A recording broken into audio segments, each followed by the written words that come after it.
Trigger is that moment when your nervous system gets activated. And how do you know? How do I count the ways? You often will have a very fast reaction as opposed to a response that you almost can't stop. And sometimes you're almost aware of it at the last second as that reaction is coming out and like exploding out at whoever you are engaging with. And it's like that thing that as it's coming out of your mouth, you want to pull it back and you just can't because it's too late. And it was basically a wound that you may not have even known you were carrying. You may not have even had the awareness around that person presses on it very unconsciously most of the time. Usually they are completely oblivious to the fact that they're pressing on anything. And it could be something that is buried so deep into your subconscious from childhood, things that you may not even have in your conscious memory.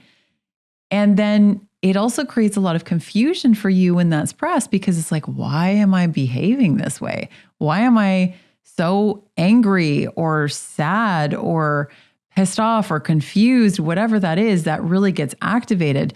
And that is where a lot of things go wrong. It's interesting because I used to think about this as, the trigger is triggering a core wound or trauma that I had in my past. And the more I continue to experience and work with it, the more that I'm realizing, we say this often, is that when we're working in relationships, we're often working on parenting because it's really about is the adult here or is the child here? And what I'm really starting to realize is that word trigger is not about so much triggering the old wound or the trauma as much as it is triggering the response of the adaptive child, right? This idea that, I often refer to it in working with men as our loyal soldier, right? This protective part of ourselves. And internal family systems, there's different levels of protectors that come in that are at play when I'm triggered. And what it's doing is it's triggering that protector who's going, I am in danger for whatever reason. And more oftentimes than not, it isn't actually the danger that we're really experiencing right here in this space, but it's triggering a message of I'm in danger and triggering the action of that adaptive part of myself that has learned how to keep me safe in an unsafe world. And that loyal soldier, that protector part of me has been keeping me safe for a really long time. And so when I'm triggered, that's the part of me that's coming online. It's going, danger, Will Robinson, I need to keep you safe. That part jumps in and stops the bus of whatever danger it perceives. The problem that really starts to happen in relationship is we start seeing our partner as the source of danger, as that thing that is keeping us unsafe. And the more that trigger happens, the more I start to build this narrative that my partner is the source of my lack of safety. To your point, when we start to build that narrative, we're compiling evidence. Like every time we felt unsafe when our partner triggered us, that becomes about the partner. So I'm no longer not safe in this pattern or this relationship because I'm not safe with you as my partner. And that creates such distance and armoring that it's really hard to then bridge that gap. And it doesn't leave space for vulnerability because why am I going to show you my soft underbelly if I feel unsafe with you? And then we stop sharing quite as much. And this is almost like death by 1,000 paper cuts because it happens a little bit over time. Sure, sometimes we'll have the more explosive types of conflicts, but other times it's a little tiny moment of connection that was missed because I could have shared something with you and I thought, nope, not going to do that. Doesn't feel safe. And enough of those pile up, and it doesn't take as long as you might think Some people, it might take 20 years. For other people, it might take 2 years, depending on how much depth you are seeking in a relationship and how much tolerance you have for a lack of. And that's going to create a really big earthquake that you may not be able to come back from if you allow it to go on. Mm-hmm. Yeah. Little earthquakes and big earthquakes, right? You know, there's tension in every relationship.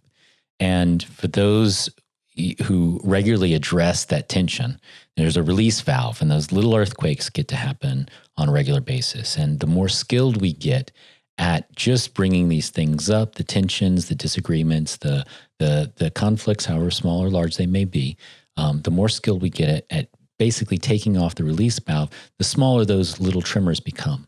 But when those don't get addressed, they go unspoken, unanswered. They continue to build. It's just like that pressure building in an earthquake, and you're going to have a really big one. And oftentimes when those big earthquakes come, we're not prepared for them.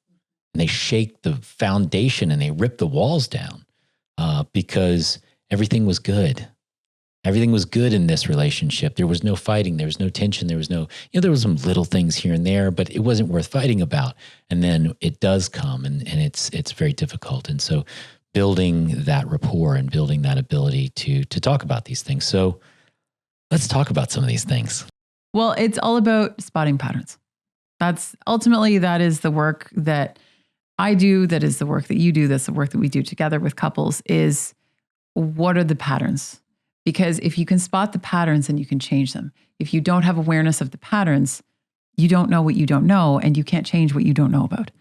So behavioral patterns, right? Yeah, behavioral patterns, exactly. So because underneath those patterns are stories, beliefs, trauma, experiences that we have held and created our entire lives around. We have built our foundational sense of self on these potentially very unstable stories. We think they're stable because we don't know anything else, but they can actually be quite unstable and really color the view and perspective that we have of the world, and ultimately filter it down to the view that we have of ourselves and the view that we have of our partners.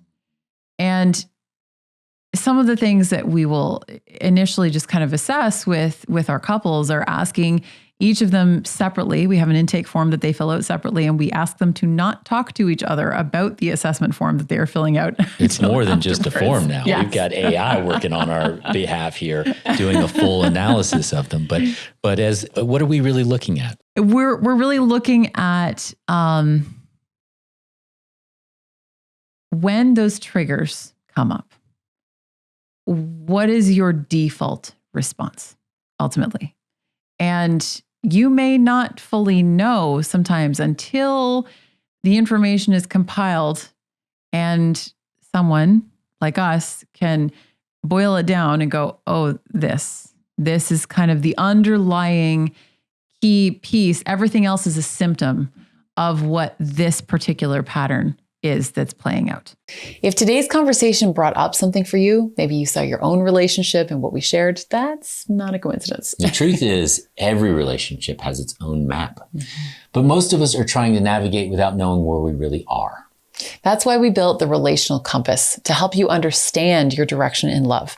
It reveals the patterns that cause conflict and the strengths that bring you back to connection.